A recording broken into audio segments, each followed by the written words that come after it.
For those of you living under a fighting game related rock, there's been recent developments in the world of Arc Sys fighting games. Being one of the leading fighting game developers, Arc System Works has led the charge of modern fighting games. Being the first AAA fighting game developer to release a fighting game on modern consoles, Arc Sys has led the charge with modernizing rollback netcode on their games. They've also made great efforts in adding rollback into their old titles, with games like Guilty Gear XX Accent Core Plus R having rollback implemented officially, thanks to fan efforts being officially picked up by the Arc Sys team. And with games like Dragon Ball FighterZ having announcements that rollback will finally be added to them. And while I love Arc System Works fighting games, with Guilty Gear Strive being my favorite fighting game currently, Strive is currently lacking something that the older Guilty Gear games had. And if Strive were to get this thing, well, it would propel it to be on the list of the greatest fighting games of all time. What is it that I'm talking about? Well, let's talk about Slayer. In the world of Guilty Gear, there is a subspecies known as Nightless. For all intents and purposes, they're basically vampires. The most famous Nightless in the universe of Guilty Gear is Slayer, the original leader of the Assassin's Guild, and definitely loved by everyone who plays this game and has never annoyed anyone ever. Slayer is a practitioner of Dandyism, a thing which I honestly thought was completely fictional, however it turns out to be an actual philosophy and fashion sense, but for our discussion today, we're just gonna pretend that it has nothing to do with fashion, okay? Cool? Alright, cool. While the costumes in Strive are, in my opinion, mostly upgrades compared to their previous iterations, with bigger accessories and characters that actually have fucking clothes on, there is something that the characters are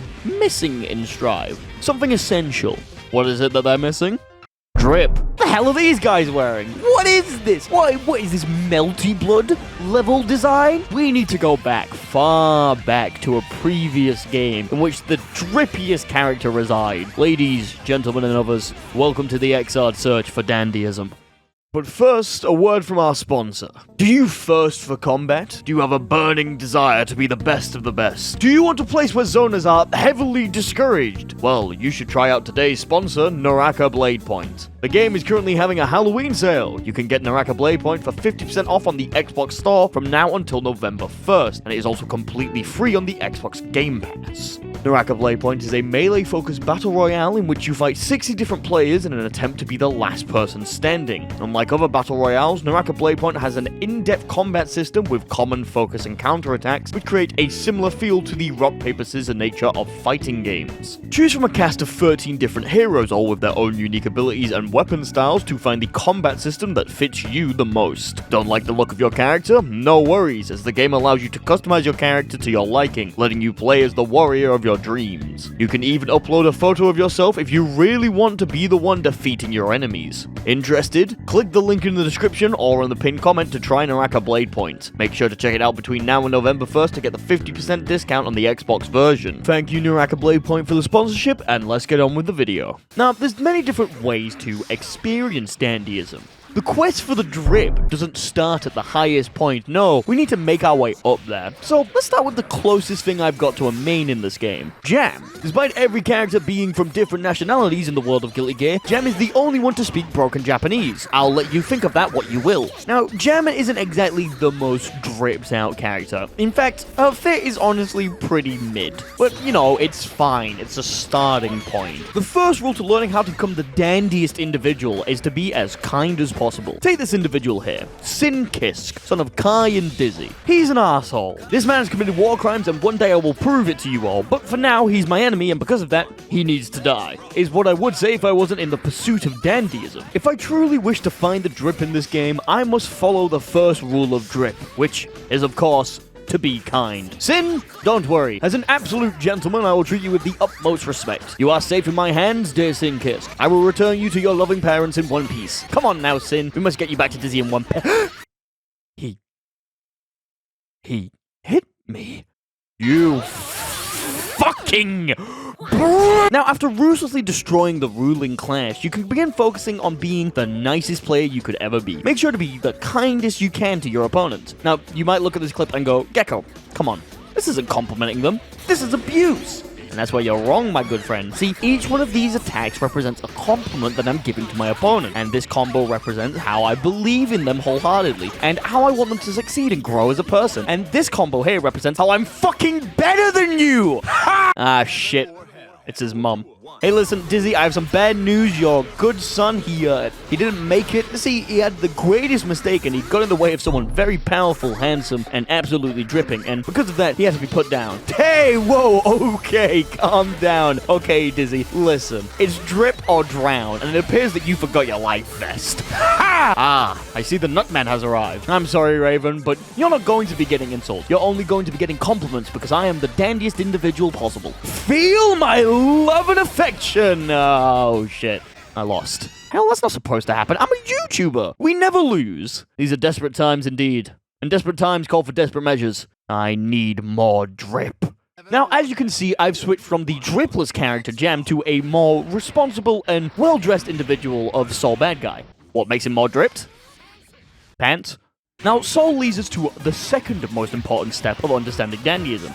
You gotta be understanding. Now, Soul is somewhat of a gorilla himself, so most of his moves hit you, and when they do hit you, they hit you hard. You got your normals, you got your gunflame, you got the best move ever created for a fighting game, and then you have your bandit bringer! It's definitely a good move that has no counters ever, so you can just keep throwing it out. At every opportunity, you just want to throw it out, like BAM! Just gotta throw it out and watch him cower. Eat shit, nerd, it's the best move in the game, apart from Riot Storm. Sin, I'm glad you were able to master the power of self-revival, but you really gotta make sure you don't get hit by the Dizzy. I'm so sorry to say that your son has died twice, and both times it definitely wasn't my fault. It's okay to take as much time as you need to mourn, and by as much time I mean between now and when I land this move. Now that we've got our opponent quivering in their boots, it's time for part 2 of the plan. Soul has a move known as Wild Throw, and it's a core part of his pressure sequence. See, all of his other moves are used to create a wall between you and your opponent and force them to be on the back foot, so they spend most of their time thinking you're hostile, and then BAM! You hit them with the Wild Throw and relate to their struggles. I get it, you know, sometimes you just need to eat that junk food. Honestly, if you need to take a shit in your own toilet and nowhere else, that's completely valid. I get that. You feel comfortable where you shit. You just gotta box him out with your moves until eventually you can reach out to him, just hit him with the, hey,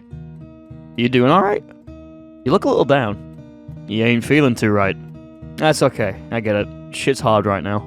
There's a lot of things to be worried about in the world. It feels kind of scary. It's very easy to get overwhelmed nowadays. But you're doing an amazing job.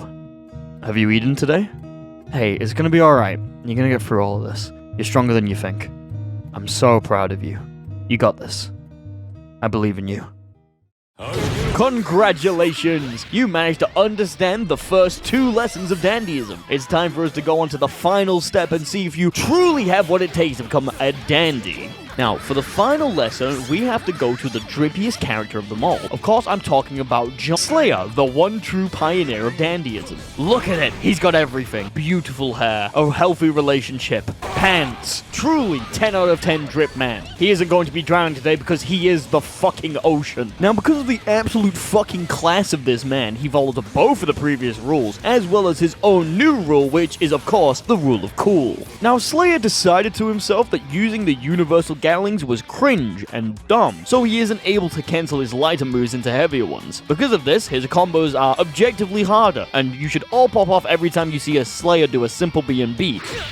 I know it's very impressive, but hold your applause until the end of the video. Now, because of this, everything you have to do with Slayer, you have to do with confidence and assurance that it'll work. You have to wholeheartedly believe in yourself that you are about to do the sickest thing in the game and it's going to look amazing. This play will get you the adoration of everyone in the lobby. All of your friends will think you're cool. The person you've had a crush on since high school will finally ask you on a date. Daisuke will come down from the heavens and bless you with the title of Raddest Dude. And all you gotta do is land this conversion.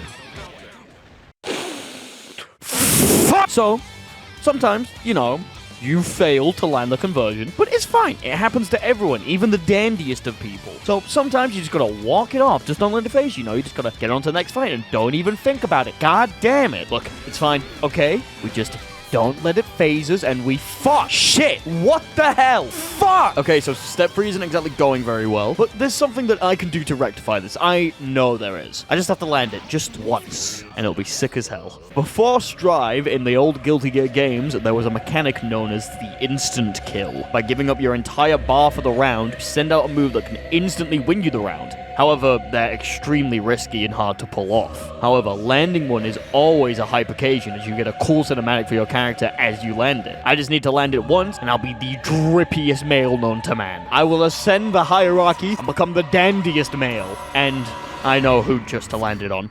Sin, you undead son of a bitch. Your necromancy schemes end here. I'll put you back in the ground where you belong. Don't struggle, dickhead. It'll only make it worse. If I hit him enough times, hopefully I'll be able to land a... Oh my god.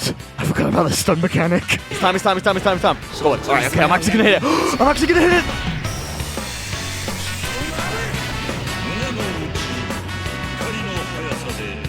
I'm the fucking dandiest male alive! Woo! Once again, very special thanks to Super, Brudikai, Lady Dantilon, Monarch, Mystery, Proxicon, Daniel Wiederick, Rabbit Mask, Tom Tanks, Edison Lottery, Smeech, Straw Fox, Otaka Joseph, and Maki Yamazaki for being Tier 2 patrons.